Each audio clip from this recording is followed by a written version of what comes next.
Gisa e este é o programa Mente Preta. Hoje nós vamos falar sobre o judaísmo. Bom, o judaísmo surgiu com Abraão. Abraão ouviu o chamado divino para ir para uma terra nova e de lá fundar um povo. Compreende a ideia de um povo que está direcionado diretamente a uma religião, ou seja, crença na aliança entre o povo e Deus através da Torá e uma terra, Israel. Há várias ramificações correntes do judaísmo, sendo dois campos principais, o ortodoxo e o progressista liberal, cada um com suas subdivisões. O judaísmo ortodoxo adota uma leitura mais fundamentalista dos textos bíblicos, afirmando que nada deve mudar. Várias festas, comemorações e costumes. Como será que eles se comportam em um mundo moderno? Hoje falaremos um pouco disso. E para isso, chamo alguns convidados especiais, alguns irmãos judeus ortodoxos e duas pesquisadoras simpatizantes. Podem entrar.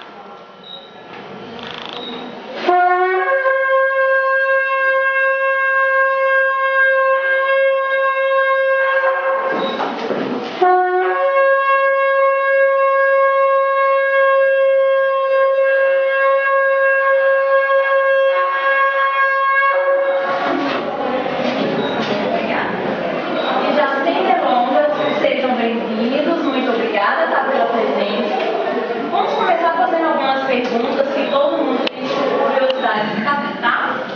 Bom, sobre o culto na igreja, podemos chamar assim? Como funciona? Conhecemos alguns líderes religiosos, como os padres, pastores, mas como vocês chamam onde vocês frequentam? Vocês utilizam a Bíblia? Me conte um pouco mais sobre isso. Você pode me falar, Yuri? Bom, primeiro o líder religioso chama Rabino. Nós não utilizamos a Bíblia, nós utilizamos a Torá e a Tanakh, que é o Antigo Testamento. E eu trouxe mais algumas outras curiosidades, né? Que a língua que nós utilizamos nos nossos cursos é o hebraico, né? Que é uma língua que a gente lê da direita para a esquerda. É uma língua muito antiga, nós não podemos afirmar quando que ela foi criada. E antigamente ela era uma língua apenas falada. Ela começou a ser escrita muito tempo depois, teve origens lá no alfabeto fenício. Aí teve essas origens que depois gerou o hebraico. Já sobre a literatura judaica, além da Torá e da Tanakh, também tem o Talmud, que divide o estudo, e o Talmud divide em dois. Significa que na Mishnah, que é o Talmud babilônico, que é a Torá oral escrita, e a Guimará, que é a Talmud de Jerusalém, e ela contém o estudo sobre a Torá oral. Agora, por que tem uma Torá oral escrita? Por quê? Porque eles ficaram com medo de perder a tradição devido à destruição do templo. Aí um judeu organizou os estudos para registrá-la. E tem outros textos também que nós usamos para interpretação, que é a Midrash Rabbah. São discursos sobre rabinos sobre vários assuntos. Também tem outro tipo de literatura que é a pesquisa Rabbah, que é onde tem lendas, folclores judaicos, rituais. E também tem a Kabbalah, que ela envolve um pouco de misticismo. Tem o Sidur, que é um livro de orações diárias que nós usamos pela manhã, pela tarde e pela noite. São esses três horários, que é o horário que fazemos sacrifícios lá no templo. Então nós oramos nessas 3 vezes por dia usando o Sidur. E nós vamos passar alguns livros, que aqui está a Bíblia completa judaica, tanto o Antigo e o Novo Testamento.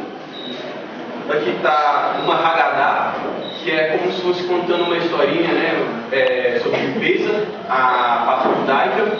E aqui está a Torá, a lei de Moisés, e com mais algumas incrementações. Muito obrigada, interessante, não sabia que era tão completa assim a literatura. Bom, vamos seguindo então, né? O pouco que sabemos sobre a cultura, observamos que existiam várias festas antigas, não é mesmo? Qual eram as principais principais. E vocês continuam a festejá-los? Que é isso? Você pode me contar um pouco a respeito disso? Bom, temos várias festas, dentre quais eu gostaria de destacar a Pessa, que é a Páscoa, ela vai do dia 14 de Nissan ao dia 22, e ela comemora a libertação dos escravos israelitas do Egito. Nenhum alimento fermentado é comido durante a Pessa, em comemoração aos filhos de Deus terem saído do Egito. Que no prazo deles saírem do Egito não deu tempo do pão fermentar. Então essa é uma tradição que guardamos.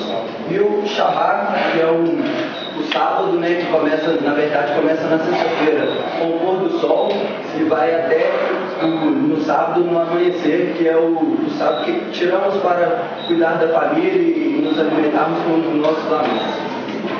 Ótimo, muito interessante. E uma pergunta que não quer calar. Vocês creem em Deus? E o que dizem sobre o filho dele, Jesus? Nilson? Sim, nós cremos em Deus. Os judeus têm uma teologia e uma concepção única de Deus. O Deus apresentado no judaísmo é monoteísta. E o monoteísmo é a maior contribuição judaica à humanidade. E é o princípio, o principal fundador do judaísmo. O nome de Deus é um pentagrama, YHWH, e Yahweh. E algumas traduções Yahweh. Deus para nós é uma entidade viva, vibrante, transcendente, onipotente, onisciente, justa. Quando a Bíblia fala do homem que foi criado à imagem e semelhança de Deus, nós afirmamos que Deus é uma imagem, ele não tem nenhuma imagem. O homem tem características de Deus. Deus tem inteligência sua, própria sua, do seu modo. O homem tem uma mente, o homem pode escolher moral, ser bom ou ser mal. E ninguém impõe isso a ele, é uma escolha dele, ser bom ou ser mal. E Deus também é assim, ninguém impõe nada a Deus. É nisso que falamos que somos feitos à imagem e semelhança de Deus. Quanto a Jesus, o judeu acredita que Jesus é o Messias cristão no sentido que ele trouxe a divindade e a redenção às nações não judaicas do mundo. O cristianismo é uma grande religião mundial. Mas ele certamente não é o Messias judeu, porque o Messias judeu é radicalmente diferente do Messias cristão. O Messias judeu ele tem uma missão política e não uma missão espiritual. Os judeus ortodoxos afirmam que não precisa de um homem, Deus, para levá-los mais perto de Deus. Eles não precisam de intermediários. Eles acreditam ser um sacrilégio crer que qualquer criatura humana é um Deus. Eles acreditam que Jesus era um rabino, educado na Talmud, praticava os ensinamentos da Torá. E também, eles citam Ezequiel 37, que diz que o Messias será aquele que ajuntará os judeus exilados, os judeus que foram dispersos pelo mundo, serão trazidos de volta. Ainda existem judeus dispersos, guerra, então tem uma profecia messiânica que foi cumprida. E quando ele vier e será cumprida, será uma grande festa. Muito obrigada, tá? Bom, seguindo, como vocês marcam o tempo? Utilizam o calendário civil? Já ouvi falar do calendário judaico. Poderia me explicar um pouco, Maria? Claro, o calendário dos antigos hebreus, a partir do Êxodo, eles seguiam o calendário egípcio, que é o calendário solar.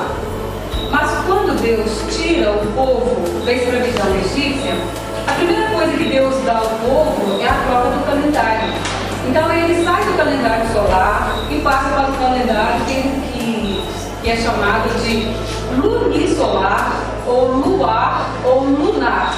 Esse calendário é um calendário dinâmico em que eles seguem as 4 fases da lua, 28 dias.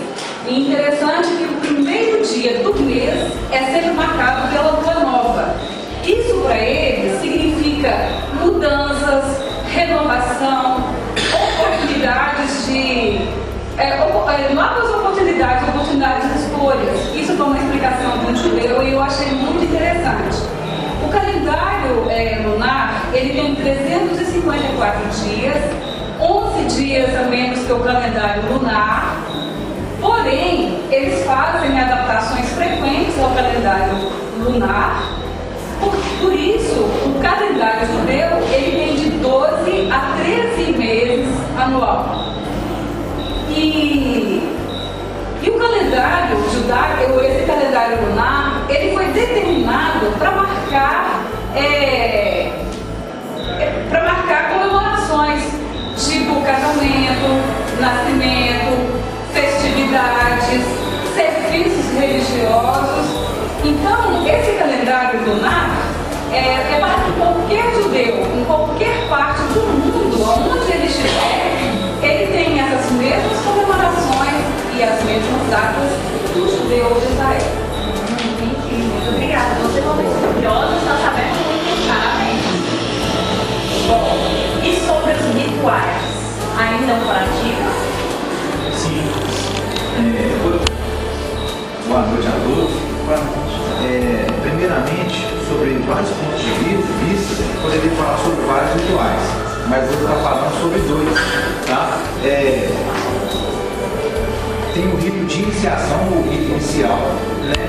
que o filho concebido através de uma judia ou um judeu, né, não necessariamente se faz que seja o casal seja judeu, somente um deles, né, e esse filho é feito um cerimonial inicial, né, com todas as festividades que ele é recebido, e esse cerimonial da circuncisão é chamado de Obrit Milá.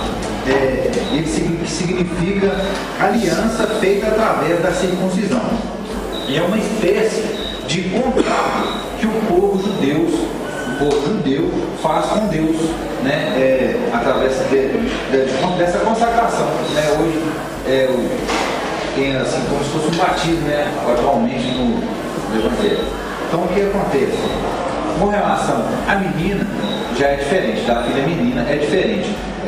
O cerimonial dura 30 dias, né? A mulher é privilegiada nesse caso, né? Porque ela não passa pela circuncisão também. E tem um outro nome chamado, que é o Sirmat Bat, que significa alegria de ter uma filha, né? Alegria de ter uma filha. Esse seria esse ritual através da circuncisão, tá? Do menino e da menina. Existe outro rito de passagem também, que é do menino com 13 anos, que é chamado de Barat Mitzvah, tá? Que com 13 anos de idade tem uma semana separada, né? Para esse menino, para que ele seja passado da vida de criança para adulto, tá? E da menina é chamado de Bat Mitzvah, e é com 12 anos. A diferença é só que do menino é com 13 e da menina é com 12, né? E tem um significado de que Bar e Bat significa filha ou filho dos mandamentos. E os judeus ortodoxos também, ele, com relação a outros adeptos, né, a entrar na religião, eles não têm tanta restrição. Eles só falam que eles não são uma igreja missionária. Muito obrigada. Bom, no Antigo Testamento a gente vê proibição de uso de alimentos. Como funciona isso hoje, sabendo? Então, a alimentação do judeu, ela é bastante restrita. Tem muitas coisas que eles não comem porque acreditam que são impróprias. A comida os alimentos que eles acreditam que são próprios são chamados de kosher, que significa limpo, puro, são alimentos que eles podem comer. Inclusive, alguns desses alimentos, eles vêm com um selo, que é aquele selo ali, aquele luzinho ali, eles vêm com esse selo comprovando que a comida ela é própria, ela é limpa. Os judeus eles não misturam carne com leite ou alimentos que tenham na sua base algum tipo de lácteo. Eles têm utensílios separados, tanto talheres, toda a preparação é feita separadamente, aparelhos de jantar são separados. Eles não misturam. E o intervalo de uma alimentação que é baseada em carne, ela tem que durar mais ou menos um período de 6 horas, até que o judeu se alimente novamente com um alimento à base de lácteos. Nos hospitais israelitas, as cozinhas são separadas. Cozinha de leite e cozinha de carne. Os uniformes dos funcionários são diferenciados, os talheres e todos os utensílios. O judeu, quando ele vai se alimentar de algum tipo de ovo, se tiver alguma marcação de menor que ovo, O significado espiritual do casamento é que os dois se tornem uma só alma. Tanto que o solteiro ele é considerado incompleto. O homem solteiro ele é considerado incompleto. Em caso de separação, o homem ele tem como determinação cuidar da mulher, nem que seja com a roupa do corpo, até o final da vida. Creio eu, por isso que não tem problema de separação, né, na cultura deles. E com relação à bigamia, é permitido somente depois de 10 anos que o casal está casado e não possui filhos. E aí é permitido, no caso, para cumprir com relação à procriação. Como é que é o noivado? No noivado tem um contrato. Esse contrato ele pode ser feito pelos próprios interessados, né, ou pelos pais, ou por agências. Os mais ultra-ortodoxos usam agências de relacionamento para poder procurar o par, né? Só que quando é com os profissionais não há uma obrigatoriedade para o casamento e há uma taxa do contrato que é pago para eles, é claro. No final da leitura desse contrato, as sogras, né, as mães, quebram um prato simbolizando, foi selado, né, e quebram o prato no chão. O local do casamento, normalmente é feito, pode fazer em qualquer lugar, mas a preferência é que seja na sinagoga ou na casa do noivo, né, do homem. Eles determinam que seja ao ar livre, pois ao ar livre simboliza a promessa feita a Abraão da descendência numerosa. Então eles pedem que seja ao ar livre. E tem uma tenda que eles colocam sobre os noivos, que chama Rubá. Nessa tenda simboliza a casa do casal. Todo o casamento ele tem um significado, cada etapa tem um significado. A cerimônia em si, a mulher, a noiva, ela dá 7 voltas em torno do noivo, simbolizando as muralhas de Jericó. Quando há dança, o avô, o pai, o irmão, quando vai dançar, tem até uma imagem ali, quando vai dançar com a noiva, o homem, quando ele não é casado com a mulher, ele não tem autorização de tocá-la. Então eles dançam, cada um segurando uma ponta da corda, lá naquela imagem lá de baixo. Depois, durante a festa, na hora do casamento, tá rolando a festa, os convidados, o casal ele tem que se retirar, ir para o quarto, cumprir com o mandamento, que é fazer o sexo, voltar, e os convidados comprovam que ela era realmente virgem. Então, fazer sexo para o judeu é um mandamento. O casamento tem que ter, porque também não tem jeito de procriar sem sexo, né? No final da cerimônia, o homem pega um copo, embrulha num pano, coloca esse copo no chão e ele pisa em cima desse copo. O que significa isso, né? Primeiro, o luto pela destruição do templo, isso é relembrado a cada casamento. O último item a ser quebrado dentro da casa, porque essa tenda simboliza a casa, né? Então quando ele pisa é o último item a ser quebrado dentro da casa. E um compromisso de ensinar os filhos a cultura judaica. Dentro do casamento também há o oferecimento de pão e vinho para o casal, e eles de vez em quando retiram o pão, mas o vinho jamais. Muito obrigada, muito interessante. Bom, gostaria de saber algumas curiosidades. Tem algo novo para nos contar, Érica?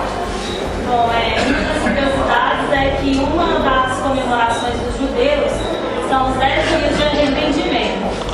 O último dia é conhecido como Yom Kippur, que é o dia do perdão. Nesse dia é realizado o ritual do caparote como sinal de limpeza dos pecados. Inclusive é baseado em Hebreus 9:22, que fala que não há perdão se não houver derramamento de sangue. E hoje eu trouxe o ritual do caparote para fazer para vocês. Sério? O ritual do caparote, você pega uma galinha de origem branca. Essa aqui tá amarela, a gente colocou um pouquinho no sol, mas é de origem branca, que significa limpeza. E aí você tem que rodar ela 3 vezes em cima da sua cabeça, declarando ou então murmurando. Essa é a minha troca, esse é o meu substitutivo, essa é a minha expiação. Depois que ela você mesmo vai pegar uma faca e vai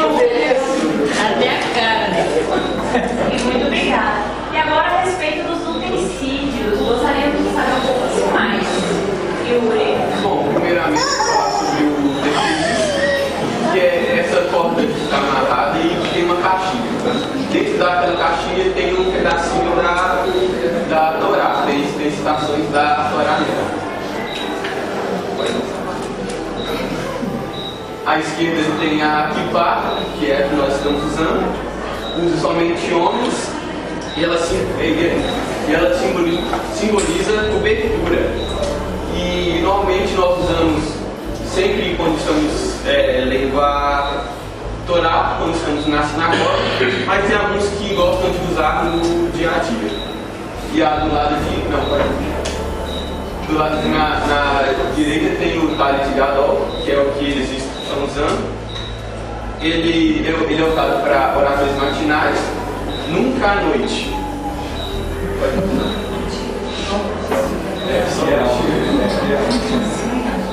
Aí isso é a mezuzá, é um utensílio que coloca normalmente na porta de casa, mas tem alguns que preferem colocar dentro de casa. Ela fica na diagonal e dentro dela tem Deuteronômio 6:4, que está escrito: ouça, ó Israel, o Senhor, o nosso Deus, é o único Senhor. Esse é um castiçal e tem uma curiosidade muito bacana nele, é que antigamente não era usado vela, era usado azeite. E não poderia acender fogo durante o Shabat. Então, antes do pôr do sol, eles teriam que acender isso. Então, normalmente, 15 minutos antes do Shabat, eles acendiam ela. E ela, depois de um tempo, foi substituída pela vela, porque o azeite também era utilizado para comida. Então, deixou o azeite só para comida e ficou a vela para isso. E também, porque são duas velas? Porque lembra de uma citação bíblica para o povo judeu, nosso povo, lembrar e guardar o Shabat. Então, lembrar e guardar, então, são as duas velas. Esse é o Bessamim, é um recipiente onde eles colocam algumas especiarias que têm essência. Então, ali, como está ali, não sei se dá pra ver, tem cravo e canela. E eles creem, nós cremos, que quando vem o Shabat, o Eterno nos dá uma alma adicional. E quando o Shabat acaba, essa alma é retirada de nós. E quando essa alma é retirada de nós somos muito livres. É uma parte do Eterno que está saindo de nós. Então nós usamos isso para que o aroma que sai de lá possa nos consolar. À esquerda ele tem a menorá, que é o candelabro de 7 braços, que é o que estava lá no tabernáculo. E do lado direito temos a Hanukkah, que é um candelabro de 9 braços. Também tem uma história muito bacana sobre ele, que quando os macabeus venceram os gregos, eles foram fazer uma festa para comemorar e eles foram santificar o templo. Quando eles foram santificar o templo, eles colocaram uma menorá lá e colocaram azeite dentro dela e foram fazer mais azeite. E esse processo durou 8 dias. E quando eles chegaram lá, a menorá ainda estava acesa. E eles acharam isso um milagre, porque normalmente o azeite dura um dia só. Então, para guardar esse dia, para ele ser lembrado, foi feita a festa de a festa de Hanukkah, que eles usam a Hanukkah, que é a chamada festa da dedicação, que cada dia dessa festa, que dura 8 dias, são 9 braços. O braço central, que é o que está mais elevado, ele é chamado de Isser. E cada dia dessa festa, eles acendem uma vela a mais. Então, no primeiro dia, tem a vela certa e uma da direita. E a cada dia, eles vão aumentando uma vela. Então, só no 8º dia que todas as velas estão acesas. Bom, essa é uma bandeja para a celebração do Pêssar. E o chofar. Muito obrigada. Gente, nós temos um convidado também, um especial, o Vianney. Ele vai nos apresentar um pouco mais sobre o chofar. Fique à vontade, Vianney, pode ficar.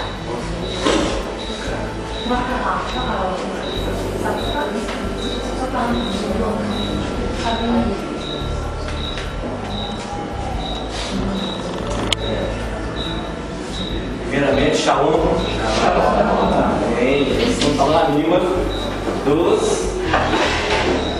Somos amigos dos Vocês estão inteirados, né?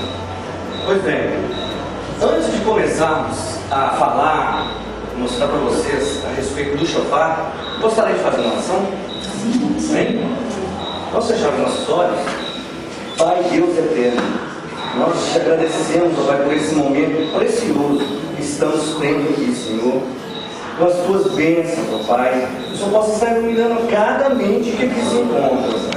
E me dê, Senhor, sabedoria para poder falar da tua palavra, para que todos que aqui estão possam entender e prosperar, ou seja, levar essa mensagem para frente, em nome de Jesus. Amém. Sempre. Não posso falar Yeshua, porque eu comecei uma oração falando em Deus. Se eu começasse a oração falando em eterno, ou magnífico Deus, magnífico eterno, eu finalizaria falando Yeshua. Bem? Assim a gente pode. Peraí, já se não?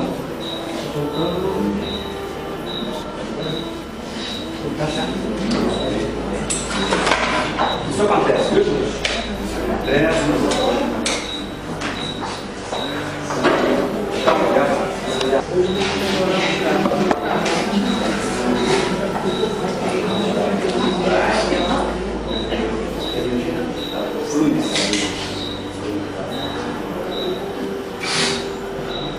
Muito honrado em ser convidado para passar para vocês, né?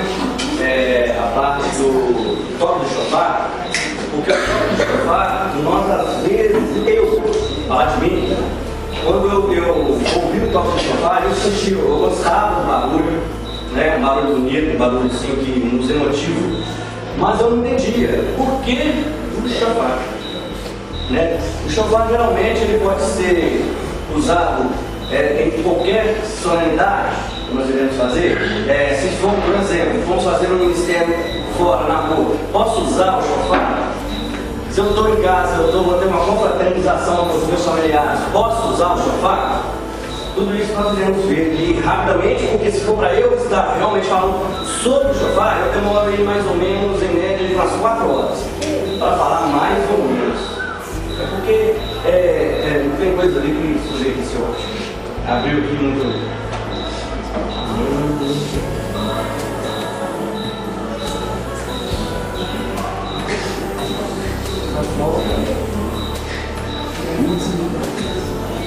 Abriu o ponto aqui.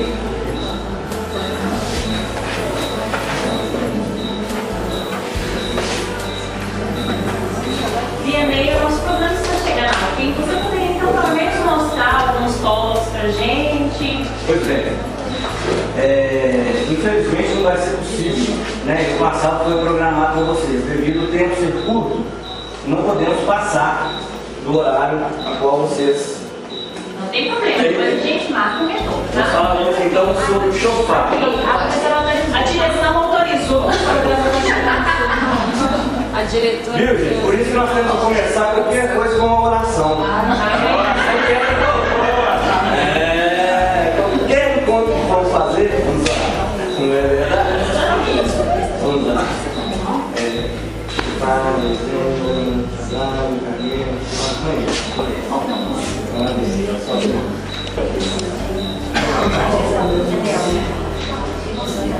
Pois bem, obrigado. Pois bem, todos nós já conhecemos a palavra shofar. O shofar é um nome que, não só aqui no Brasil, nós também estamos voltando, não voltando, buscando a época antiga, nós não deveríamos apenas parar. Porque o shofar, o toque do shofar, ele representa para todos nós um pedido de perdão, um pedido de misericórdia para com Deus, para com o nosso Deus eterno. O único instrumento de sopro que poderia mais ou menos equiparar com o shofar é o gato, que é a flauta normal que nós temos hoje. Porém, outrora era chamada o gato. E ainda chama, né, se vocês quiserem falar. Então ela era tocada pelo pastor. Então por isso que ela tem o nome de flauta de pastor. Ela era tocada para poder chamar as ovelhas naquele momento em que ele estava, às vezes, com a cabeça cheia de coisas, perdeu uma ovelha, poder buscar, como foi pregado na última semana, se perdeu, ele vai lá e busca aquela ovelha, ele não deixou perdido. Não é verdade? Então vamos continuar. O shofar não é um instrumento musical como pensam algumas pessoas, como eu pensava outra hora. Não é usado para fazer ou para prazeres ou divertimento. É considerado um instrumento sagrado. É como uma voz celestial. Não pode ser tocado a toda hora, ou em qualquer lugar, ou em qualquer momento. Nós temos que ter discernimento de Cristo para poder tocar o instrumento. Nós temos que orar a Deus para que Ele possa estar nos abençoando, porque é fato espiritual. Se a pessoa estiver em pecado, tá? Ela pôr a boca e for tocar o shofar, não que não saia, ela pode conseguir. Mas é engraçado, é fato, e tem acontecido isso em todos os cursos que nós fazemos. Depois a pessoa chega chorando e pede perdão a Deus. Ela toca, acaba de pedir perdão a Deus, sai da frente. É complicado. Você quer que passa no chão, vai. Passa no chão. Não posso colocar ninguém no Não, mas vou passar sim, eu faço questão. Mas não, né? O dia que nós, por exemplo, vamos fazer um curso, se vocês são convidados, vir fazer um curso conosco, vocês cada um vai ter um chão. Bem? E não é difícil não, tá, gente? Deus abençoe que vocês conseguem sim. Esse instrumento é muito usado em festas judaicas, como foi falado pelo irmão Daniel, nas festas judaicas, né? Foi falado nas festas judaicas. Em clamor, desperta nossa alma para o compromisso com Deus e toca o mais profundo de nossa alma. Eu não sei vocês, mas quando eu ouço o toque do shofar, eu sinto até um arrepio, eu sinto, não sei explicar o que eu sinto. É um arrepio, dá aquela sensação maravilhosa. Acredito eu que é Deus na terra. Não é verdade? Deus conosco, Ele não nos deixa. Sua construção. O shofar é feito de um chifre de um animal. Esse animal, ele tem que ser puro, ou seja, um animal limpo. Como foi falado nos irmãos em Deuteronômio 14:3, vocês vão ter essa passagem. O shofar é feito de um chifre de carneiro em memória ao carneiro que foi oferecido em lugar de estichar.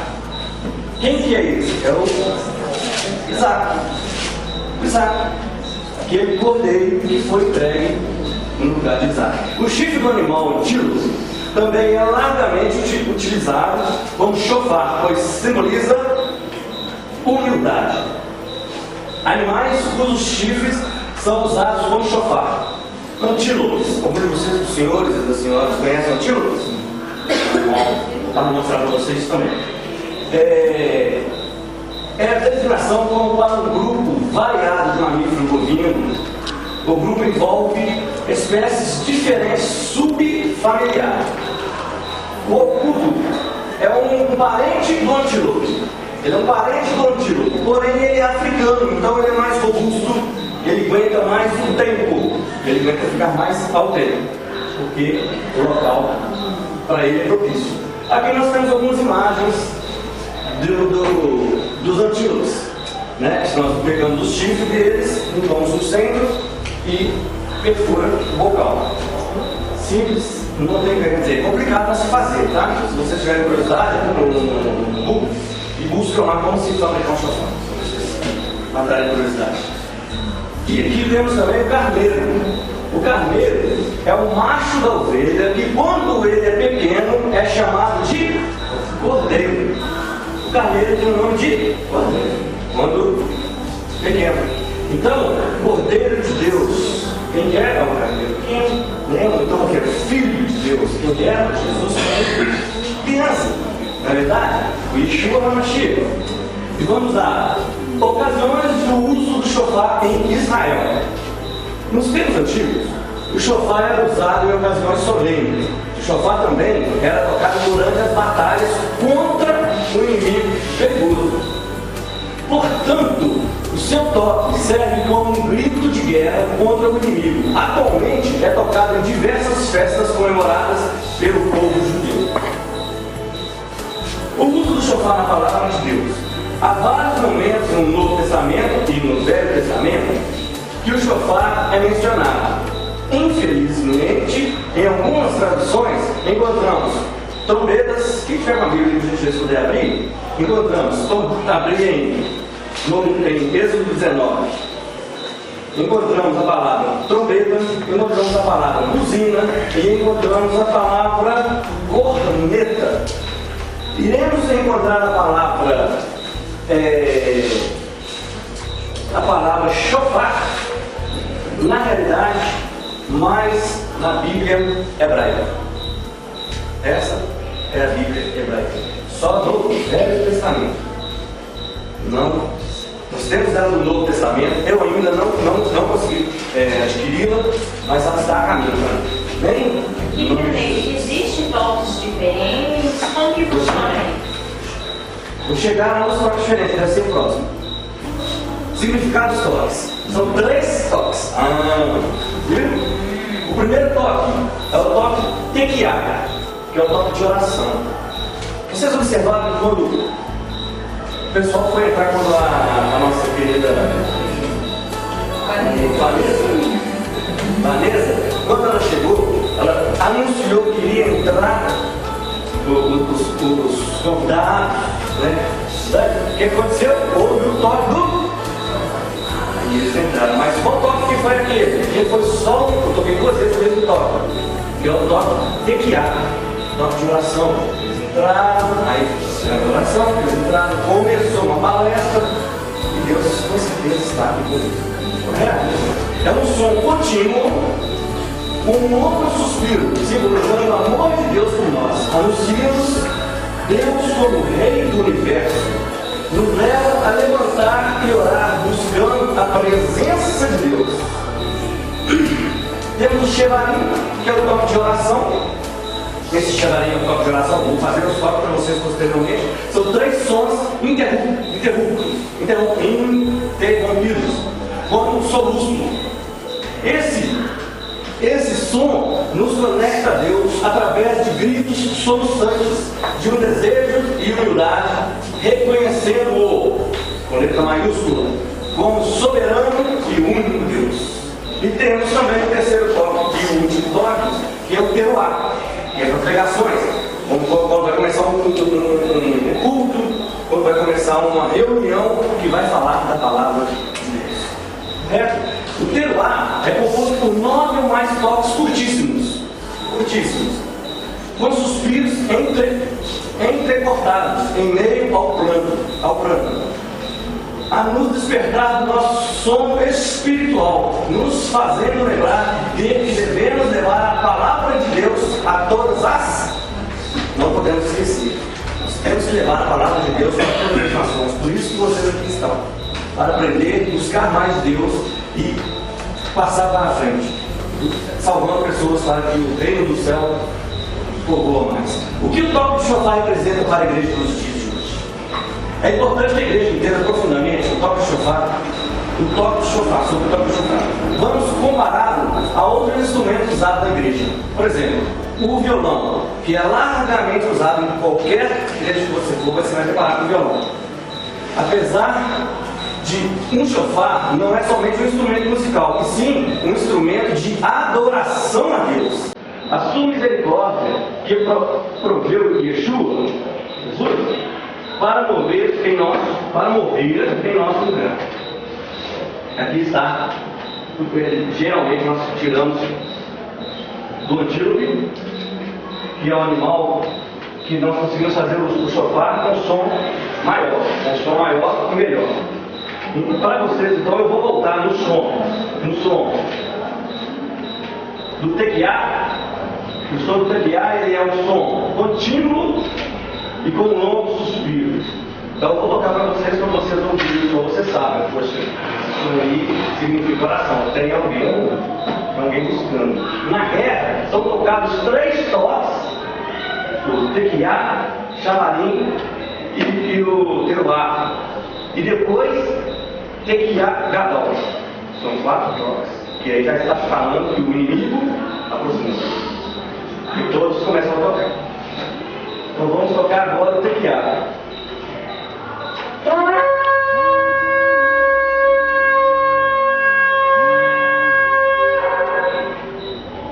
Posso repetir. Agora eu vou tocar chavalinho.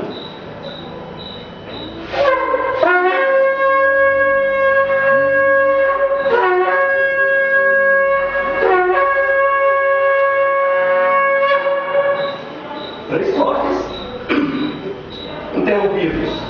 E agora, o teruá, que é no caso de pregação, iremos tocar o toque, que são 9 toques partidos e ou mais.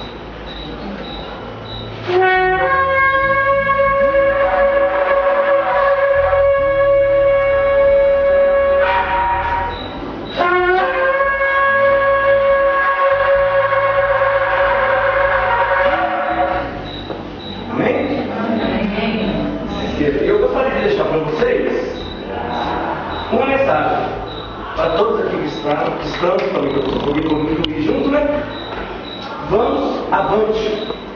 Jesus está voltando e nós temos que estar preparados. Vamos nos santificar da oração, adoração e também da pregação da palavra de Deus. Amém.